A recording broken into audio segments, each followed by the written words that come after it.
I'm Lauren from laurenslatest.com, and today we're making fail-proof pumpkin pie.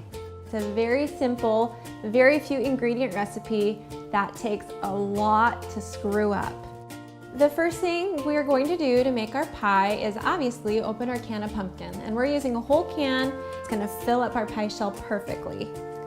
So once we have our pumpkin in the bowl, we're going to add some sweetened condensed milk. This is kind of my secret ingredient because it adds a creaminess to the pie as well as all of our sweet. So to bind it all together, I'm going to use 2 eggs. Now to spice up our pie and make it perfectly pumpkin, we're going to use pumpkin pie spice. Because there's so much sweetened condensed milk in here, I like to add a little salt just to break apart the flavor, and it actually brings out the flavors of the pumpkin pie spice. So believe it or not, those are all the ingredients that go into this pie. Now all we have to do is stir it up and pour it into our shell. So because it's the holidays and we're all about saving time, because who isn't crazy during the holidays, I use a frozen store-bought shell, because why not take the help from the store? Okay, so I like to smooth the top a little bit.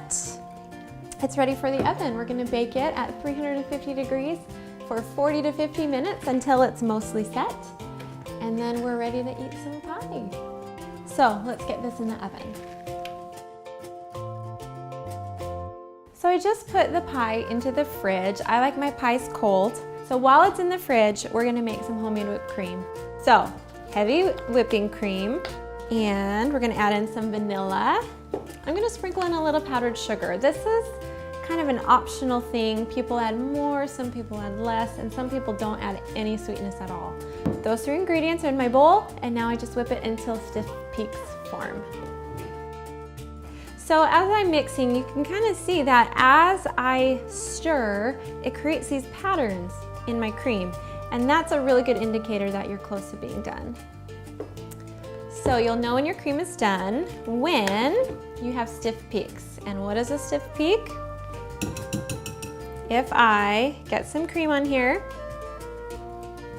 it stays. It doesn't bend or anything. It stays and it keeps its shape.